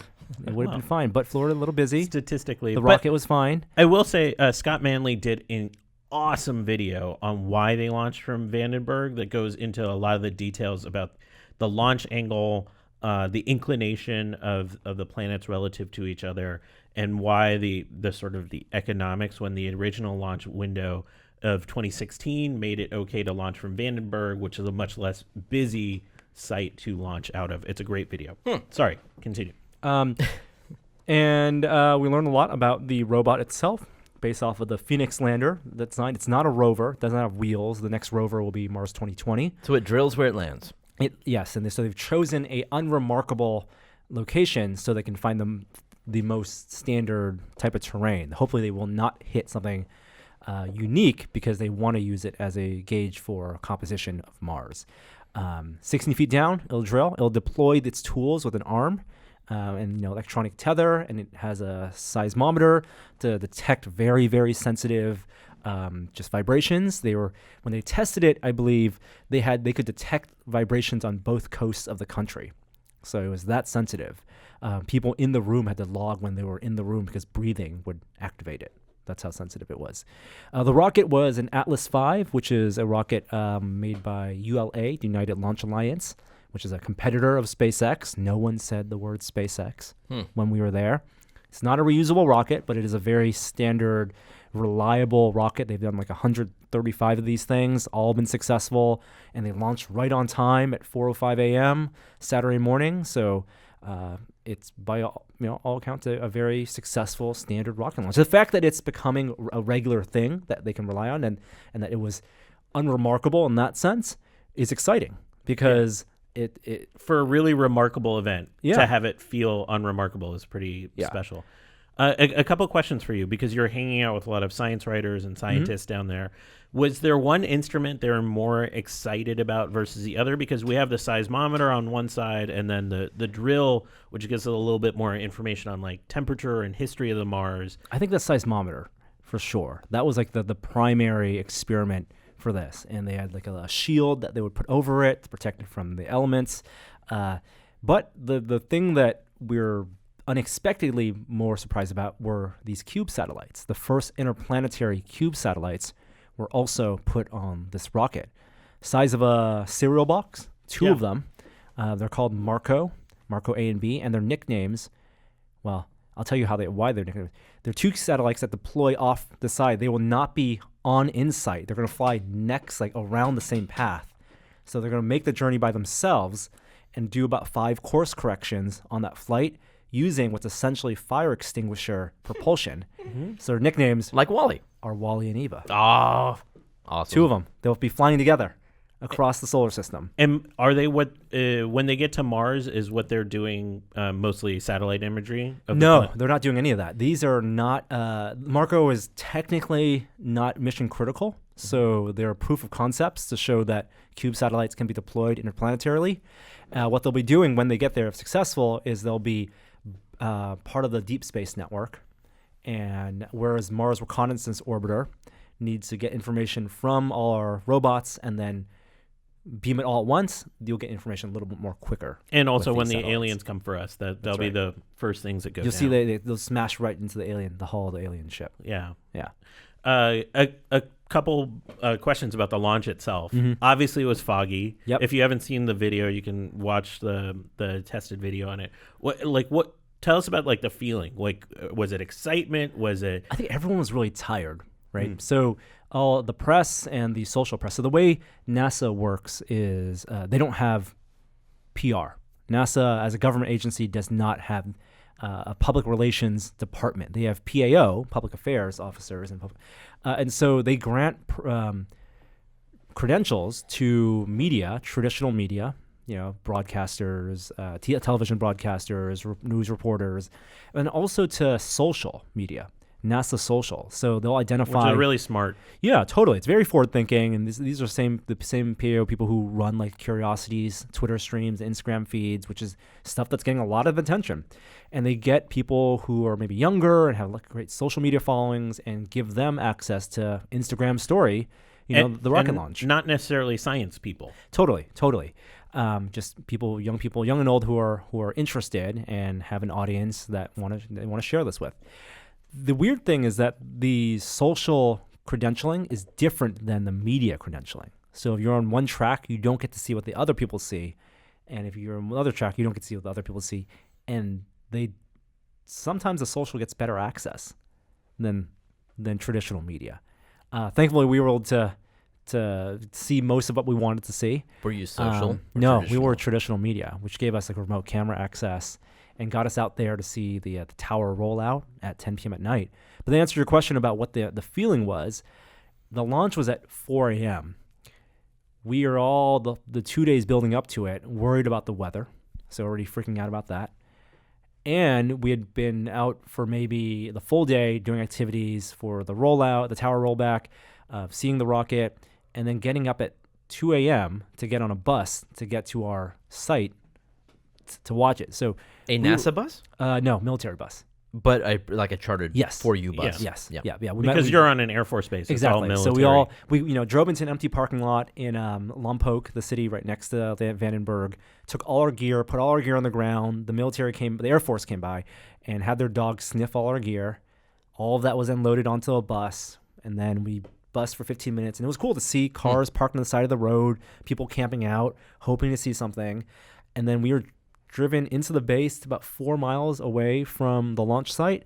Super foggy. We waited there for 2 hours. You couldn't see anything? And we couldn't see anything. We didn't even know what direction. We knew the general direction, but we couldn't pinpoint exactly where we thought the launch pad was. We're just all pointing our cameras in one general direction, hoping. But you had set up a camera closer to it, and that's what I wanted to ask you about. Yeah. So there'll be a video. There are 2 videos, and the video about the remote camera setup is going to go up next week. But yes, that was what we got with the media credentialing, which is the opportunity to set up a tripod and a remote camera close to the rocket, very close to the rocket. You'd never done that before. No. And you shared a photo, I forget if it was online or on Slack, but it was covered in what looked like a trash bag. Yeah. So I did some research and read about what other photographers and media had done for their remote camera setups.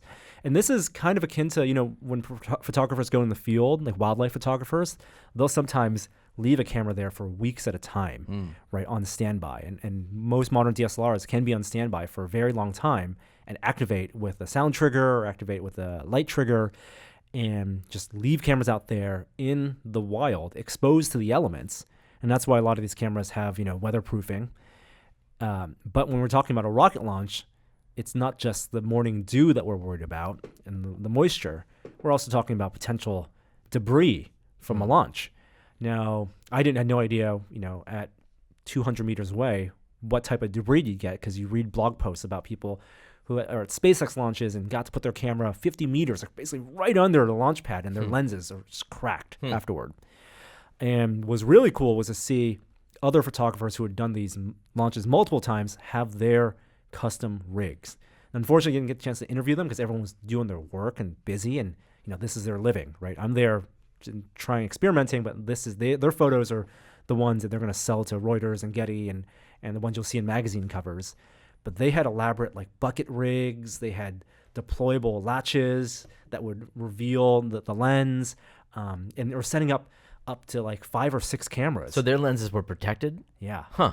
And not protected with a filter, because if you have a filter, you can get dew moisture between the lenses. They had some encased housing that would open. That would pop open. Controlled by the same trigger? Controlled by another trigger. Wow. Yeah. Did they get any different footage than you with all of those setups given the weather conditions? I followed some of the Instagram accounts of some other photographers, and they definitely got better photos because they're more experienced and their settings were more tuned in.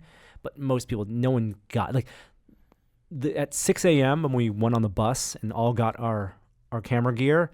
Definitely, people were chatting, just "What'd you get? What'd you get? What'd you get?" Because you couldn't monitor this from where you were. You couldn't even trigger the camera from where you were. No radio signals. It has no to be phones. autonomous. Has to be work by itself, and so it's that tension of excitement of one, did it work? You don't get that with digital so often. No, it was very it was so much uncertainty, and there definitely were people who were I missed I twisted the knob just before leaving it, and it changed the setting, and that was they got no good photos from that one camera.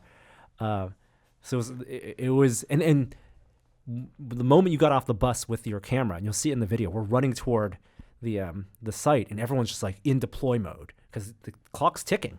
And I only have one camera set up, but if you have 5 cameras set up in multiple locations, you're you have an order of operations, and you're a robot just doing it and staking your tripod in the ground, putting heat pads around the lenses, all these things. It was pretty fun. Did you opt for a close-up or a wide angle? A wider angle. Mm-hmm. Yeah, I didn't trust the close-up for the focus. Got it. Yeah. Would you do it again? 100%. Go to a rocket launch? I'd go tomorrow. Awesome. I have one other quick story, and that's Science Magazine did a interview with David Eagleman, who's a neuroscientist at Stanford, but he also happens to be the science advisor to a small show called Westworld. And they did an interview with him about, everything about how he got the gig to how he's tried to push them. And I think the really interesting place he comes to is this question of does embedding the androids, whatever we want to call them, the hosts, with memories, does that make them more human in and of itself?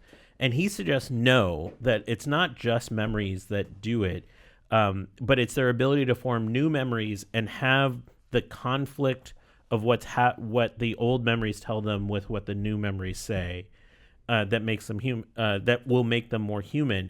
And he says the most human one, if that's what they're trying to be, is Maeve, because Maeve is the only host that has shown a great deal of conflict in terms of what the internal thoughts are telling her. We see that at the end of season 1, especially. And so I thought that was interesting because Maeve has not always occurred as the most human to me. But I think that that question of what is it actually like to be human, and his answer being the one that doesn't exactly know what to do and is most conflicted. I thought that was an interesting take. It's a good interview to check out to see how neuroscientists think about the show. I'm still on Westworld blackout until it's all done, and then I'm going to binge it. Well, the whole nothing series? I said is about... That's a 10-year wait for you. No, I mean this season. Oh, the season. Yeah. Got it. Nothing I said was about season 2. Okay. Well, I haven't watched it yet. The VR Minute. Virtual reality this week.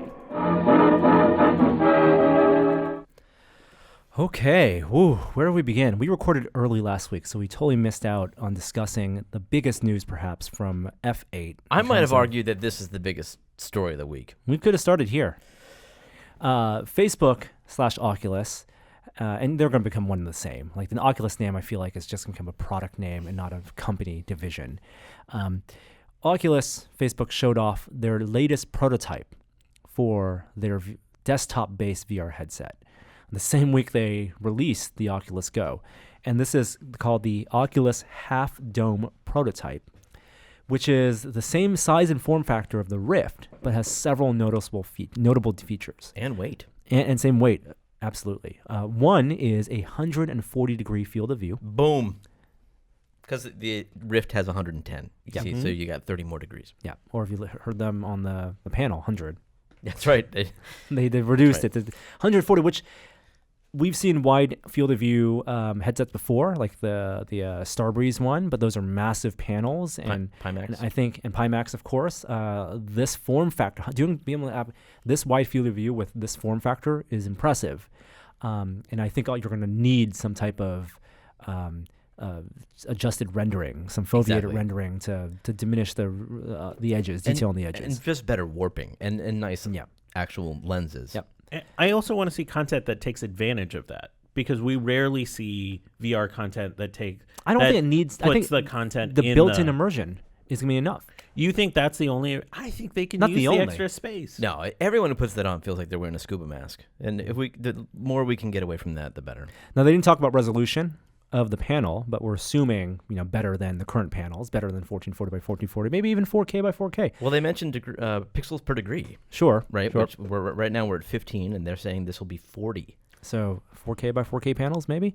The other thing, probably the more technical achievement in this headset, is they have adjusted multifocal planes. Yeah, this is crazy. It's a mechanical setup. Do you see this? Mm-hmm. These are the lenses and the panels shifting mechanically closer and away from your eyes depending on the content. So can I quickly explain accommodation versus convergence? Yes. So these are the two ways that your eyes focus. Convergence is when your eyes narrow or widen, and that's what you do when you go to see a 3D movie or if you wear VR today. Yeah. That's what creates the 3D effect. But in reality, our eyes do that, and they refocus the lens on our eye itself based on how far away the object is we're focusing on. So that if you hold your finger up in front of you and close one eye, the background becomes blurry. If you focus on the background, your finger becomes blurry. That can't happen in VR today. Not with fixed lenses and fixed panels. Because your eyes, they focus everything at what they call infinity, which is a few meters in front of your eyes. Yeah. But this supposedly will give us both versions and accommodation in VR. And the questions are, one, being a mechanical system, how effective it is and how responsive it is, because it needs to match the content, right? It needs to know that what your attention is an item that's close to you, right? So the content will determine if you're holding up a UI, for example, are you focusing on the UI? Because there's no eye tracking with this that I could see. This is purely content-based adjustments. It has to be eye tracking. Are you sure? Yes. Yeah, and There's no other way that I could think they could do it. I think if you look there, you see a ring of LEDs, LEDs. Yeah. No. In fact, they did demonstrate eye tracking. So this is eye tracking based. Yes. Accommodation. Yeah. Wow. It's got to be. But the question is, how could it possibly be fast enough? Yeah. Because our eyes move extremely fast. We're talking about milliseconds. Yes. And so this thing has to move forward and back so fast, like a hard disk drive, and constantly be shifting. And constantly. And, I guess there's not a power budget. That's the one thing that they have going for them. Right. Because it's plugged in. Right. But there's probably a lifespan to mechanics, to moving back and forth all the time. Yeah. And who knows how loud that's going to be. The fact that they're aiming for the form factor of something we're used to, right? So they're not expanding that. And so that's a lot of engineering. But what are the trade-offs for that? Is a trade-off that whatever servos they got for that mechanical movement have limited reaction time and torque? How expensive is that going to be? How are they going to produce this in max? None of this is theoretically going to make it to a next-generation product. This is all in development. Nate Mitchell came out of nowhere after months away from Reddit and posted as much. He said, don't expect all these features to be in the next product. But keen-eyed Redditors and VR followers noted that the keynote that Michael Abrash gave in 2016 about his 5-year prediction for VR basically matched these features. 140-degree field of view, multifocal adjustment, 4K by 4K panels was his assumption. Yeah. And very focal, and he has said that his predictions may have been a little underestimating, because he'd underestimate. He talked about the At the time he said that? No, or he said that recently. Really? He acknowledged that, at the time, maybe he was not as optimistic as he could have been because of the money and the advances that Facebook has put into VR. Wow. This is exciting. Yeah, I mean, I've never wanted to try a VR headset more than this one. So many products, when we talk about the Vive Pro or even Pimax, the logical next generation products are wider field of view, higher density displays. Eventually wireless. Right. This is going beyond that. This is a whole different type of experience with the content to match. And they showed body tracking. That was interesting. So full body tracking, skeletal tracking externally. Yep. So I mean, I assume it's sort of Kinect-like. Yeah. Did they address occlusion with the full body tracking? What they did show was somebody throwing something, and that you saw all 3 angles, and it worked. Like, it didn't disappear once it went past the headset. Machine learning. You might expect. Just gotta figure out. It's advanced IK. I wouldn't be surprised. And also, people are posting pictures of what was presumably Santa Cruz with pass-through. People, 2 users in the Santa Cruz room that they've been demoing it. This is the first time I think we've seen, what the Santa Cruz demo room is. Which is that empty white room with the bit thick black frames that are easy for computer vision to detect, I assume. Yeah. But playing soccer, which gives us the assumption that there will be some type of optical pass-through. That was not a part of F8. That was just somebody's tweet. Yeah. Who's taking some time off. I don't know if that was approved. Interesting. But they also showed hand tracking. Full, what's that IR solution that used to be a puck? Magic Leap? Yes. It looked like Magic Leap. No, sorry, not Magic Leap. Leap Motion. I always do that too. Yeah, so Leap Motion. 2 leaps. Where it basically looks like the headset is tracking your hands in front of you and doing great occlusion tracking. Well, Leap Motion's built into the Oculus solution at the Void. And that's powerful as long as the latency is there. Even if it's not perfect right now, just not having to hold something. But you can't. How do you do both? It's right? a nice addition. It's a nice addition, right? Like the Steam Knuckles controllers give you a little bit of that with the cap sense for where your hands are, and you can release your hands so you don't have to feel like you're holding something, but you still need buttons. And so, where is the intermediate between holding something like a touch controller and having hand tracking without having to pick up and put on a controller every time you want to use something? I think you have to have a controller at some point. Right, so how do you have both? Oculus it's just going to support both. That's my assumption. Oh, that sucks. Like some experiences will be like, now we're playing what was the Unspoken, and so it has hand tracking. You don't need to hold a controller. Great.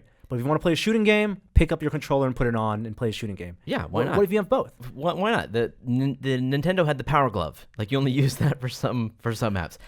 I want to be able to switch on and off seamlessly. Well, you dangle the touches and you just flip them up, have a holster. But I do think that there are good use cases for hand tracking, and they're not obvious. Like the demo they showed of somebody picking up cubes, I think is a bad one, because whenever anytime you want haptics, you need a controller. Whenever you look like you're supposed to feel something and you don't, that breaks the illusion. But if I think actually, what was the magic game that Unspoken? Unspoken. I think that'd be perfect. Perfect. Yep. Just making magical gestures, basically a Dr. Strange simulator. Well, just gestures, right? Like the touch was able to give you gestures, even the Go to some extent, based on where your fingers are. Yeah. Here, you have perfectly natural gestures. So even any type of passive immersion, just having the hand presence, being able to make the OK sign, give a thumbs up, without having weight in your hands.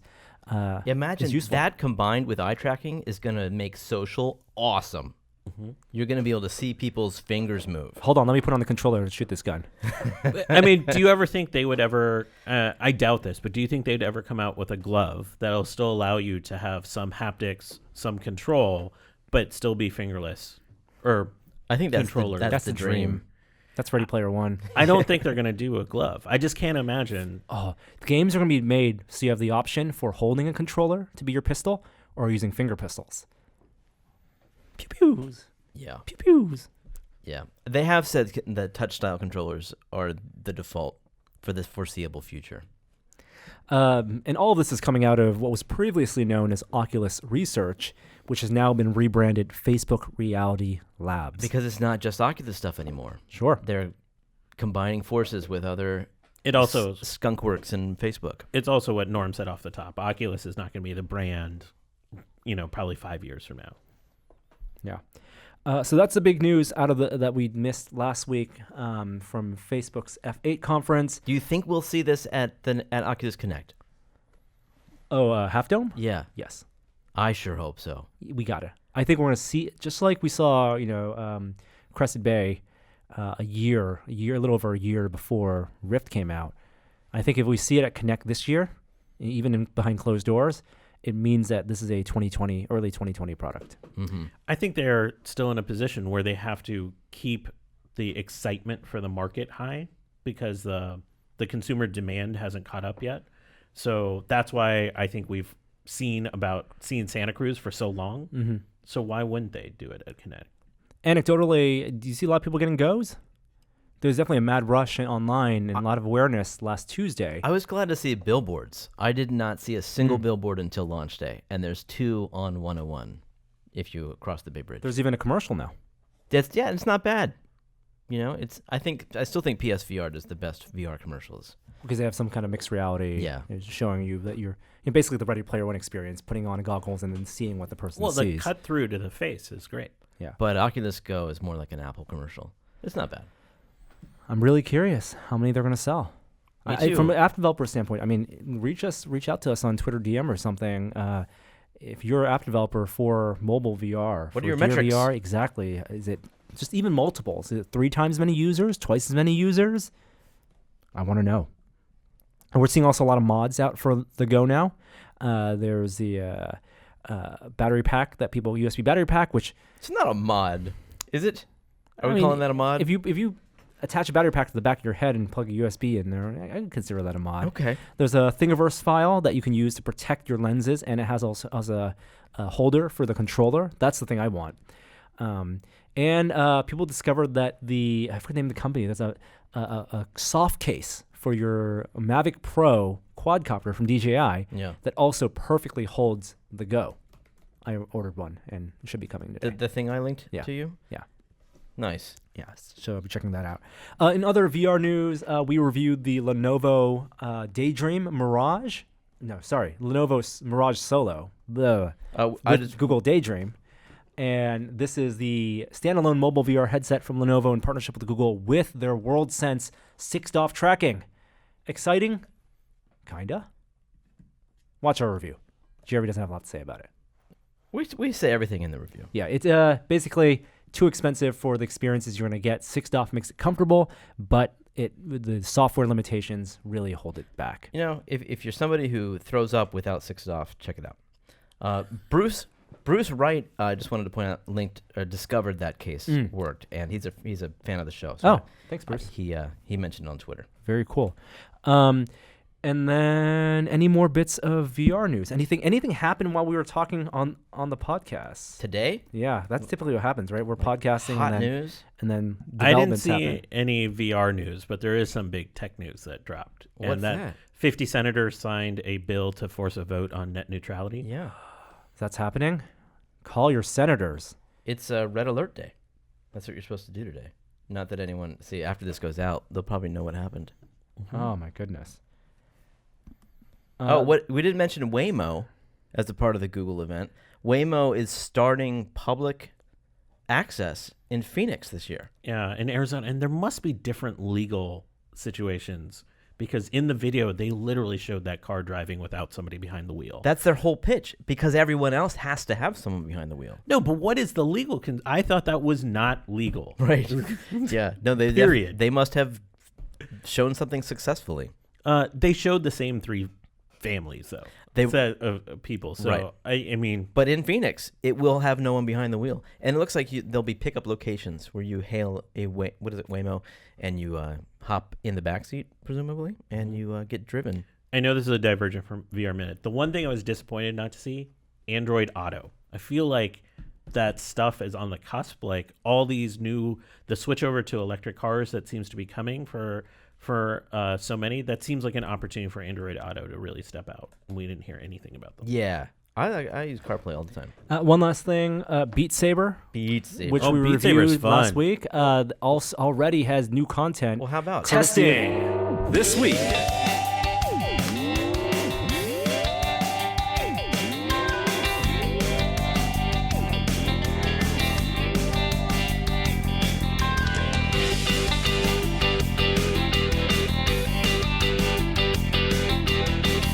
Hey, what have you guys been testing?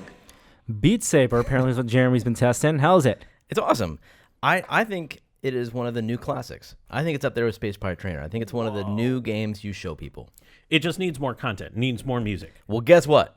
There is a spreadsheet. If you go on Oculus or Reddit/r/Oculus, you can find threads with links to a spreadsheet filled with links to modifications that give you 20 songs, like 10 new songs every day.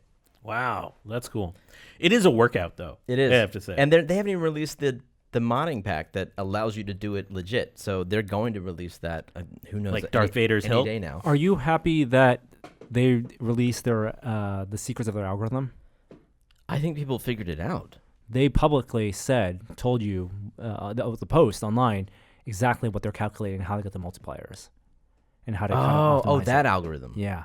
No, I didn't know that. So what is the secret? You have to cut close to the center. You do. It does You matter do. where you hit them. You do. It does. And how far you continue your swing afterward. After swing. Yeah. Yeah, there's a lot of little things. So people are getting really high scores now. I don't know if I wanted them to release that info. I wanted people I to. thought you only had to do that for the dot ones. No. I didn't know that. Yeah. You know, I don't. You know, I'm not. I've never been about high score. I've just been about experience. The experience? Yeah. Yeah. Be it pinball or VR. So yeah, there's a video, a 47-second video on the Beat Saber Twitter, and they talked about the swing angle of the cut should be at least 90 degrees for a 70-point max. Yeah. What do you mean at least 90 degrees? Does that mean like 95 degrees is better score? You What should is- continue that's not what moving that and means. make at least 60 degrees angle after the cut will give you an additional 30 points. So after your cut, another 60 degrees outward. Wow. Yeah. Okay. You get 10 more points based on how close to the center of the cube you cut. So is it about speed as well? I don't know. I don't think speed. I always thought it was about See, speed. I like that speculation Yeah. because it's about how you play it and how you feel when you play it. Now it's just going to be about To points. me, that's not the point. It's weird that you can't have a perfect game, isn't it? You can only have the current high score because you can't hit like the perfect 90 degree, the perfect 30 degree after swing for Depends everything. how tolerant the algorithm is Right. and how precise they want to measure that. All I care about is number of misses and the experience doing it. You've played it? Yeah. What's your favorite song? $100 bills. I think song number 5 is my favorite. Oh yeah. All right. Which one is that one? I forget. I just remember going Okay. through the list and before we go to the next page. Have you tried a downloadable song yet? I have not. So what's your experience with downloadable songs? I think you download them and extract them, and then they appear in the list. But I haven't tried one yet. Okay. But I have looked online. It's like they're not. Some of the beats aren't exactly on, and every time you hit a cube, it makes a sound effect that works with the default music and doesn't necessarily work with the song. the DuckTales theme. Which is one of the ones you can download. Bum, So- bum, bum, bum. Okay. It can be a little out there. But I'm glad people are making them. Cool. Anything else you guys been testing? Obviously, I'm testing out Android P in beta. I'll probably have more thoughts next week when I've had a little bit more time with that. Cool. I'm testing 2 things right now. The Lenovo VR180 camera, which hopefully have a review soon. This was the device launched alongside the Mirage Solo, but will work with any headset. It has stereoscopic cameras, wide-angle cameras, let you take 180-degree 3D video, and honestly, it's been really fun shooting 3D video. And then also, I just got yesterday, long-awaited, a vacuum former from this What? Kickstarter project, or was it a crowdfunding project? It's called VacuForm, QUFORM. Like a desktop vacuum form? Desktop vacuum former. Assembled it. I think I don't have the perfect tolerances on the vacuum because it's not sucking the styrene as much as I'd hoped. But That's an important component. the 2 big components, heating element and the vacuum. The heating element works fine. The vacuum, right now, I'm not getting powerful enough sucking. Is the promise of this thing that it integrates well with digital tools? There's a USB port. I don't know. I mean, the vacuum port is pretty much down on the device, right? You just gotta measure, you set your thickness of material, the temperature you want, type of material it is, and run it, let it melt. It's pre-calibrated. As long as you have a database of settings, you're good. Yeah, but it can work well with the 3D printer. If you 3D print some bucks in vacuum form. Mm-hmm. I've been testing the TNC 3.16, which is a hot. Well, it's not that hot anymore. It's about a year and a half old. It's really powerful microcontroller, and I'm running 2 different types of LEDs simultaneously. And I'm using, and when you normally, like the nerds out there who do LED stuff, when you do NeoPixels, it requires this precise kind of timing, and it ties up everything. So you can't use interrupts. It stops the system clock. It's a mess. But they have these new libraries now that allow you to use NeoPixels without doing that, and it eats a ton of RAM, but you don't have to. You free up all of your processes and interrupts, and it's awesome. So I'm running APA 102s and NeoPixels simultaneously, for a project that I'll get to share with the tested audience later this year. Yep, I'm pretty excited about it. Awesome. And that does it this week for This Is Only a Test. It's getting warm in this room, so let's get out of here, get some food.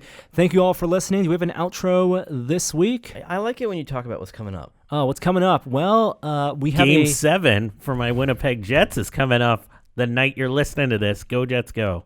Also on Tested, we are releasing a mini-series that Kishore, Adam, and Indre are part of. It is meeting a giant Pacific octopus and designing a puzzle for it with the California Academy of Sciences. It's super cool.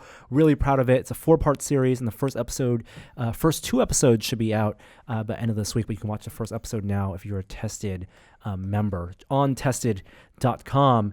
We'll have a bunch of other gear reviews. There's a Kickstarter project. I got these RC cars that I have a video of coming out soon, and a video from the Replica Prop Forum with our friend Dave Goldberg and his latest awesome studio scale prop replica. But you can find all of that on YouTube and on the site. Jeremy, we got an outro? Yeah. I don't know if it's new. I hate not finding a new one. Just an outro is fine. This one's from Justin, a.k.a. Speed. Hi there, I didn't see you.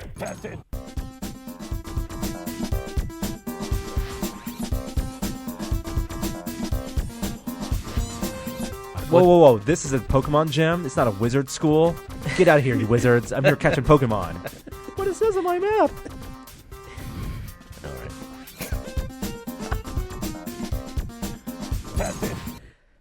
It's the All Right that made that. Yeah, that's funny. Are we doing our favorite Marvel Oh, films? Okay. Oh my God, use the bathroom. All right, let's go. You can do this. No, let's so do it. there's 19 MCU movies if you include Spider-Man Homecoming. So we're going to toss out the bottom. Let's agree. Incredible Hulk, Thor 2 and Thor 1, Captain America, the First Avenger, and Iron Man 2 and 3. Oh, my God. Those are the ones we're throwing out as being part of the bottom. Okay. Winter Soldier. So number 1 for you is Winter Soldier? Yep. I might say Infinity War. I don't know. It's great. I've never felt this jazzed about Marvel. How are we gonna do this? Are we each listing top 5? Yeah, top 5 or 6, something Okay, like so that. let's not top start. tier. All right, I'll go first. Winter Soldier, Thor Ragnarok, Avengers 1, Guardians 1, Age of Ultron. Oh, Age of Ultron. Controversial, I know. Age of Ultron belongs in the bottom third. All right. No one cares what I think because I don't actually study this stuff. I care what you think. But I'm going to start with, let's go with Black Panther because it's Black Oh Panther 1. shoot! Oh damn it! then Damn it! I'm going to say I swap out my Guardians for Black Panther. Infinity War, original Avengers. I'm going to throw Doctor Strange in. No one gives that movie any love. That movie is spectacular. And that's all I have to say. I am a Winter Soldier 1, Avengers original. Then I've sort of switched it up now. Now I feel like it's Infinity War, Ragnarok, Black Panther. Ooh, Solid as my top five. as my top 5. Super solid top and 5. then it gets like a little confusing for me because I think Spider-Man: Homecoming is not getting enough credit I think for how it's in the bottom good 10. That's good. Or bottom but 5 for top 10. Yeah, I feel like it's a tier 2 movie for me. Why does everyone love Winter Soldier so much? Because it's a great, if you like spy movies, it's a perfect genre movie for that. It's focused from like what the story it tries to sell.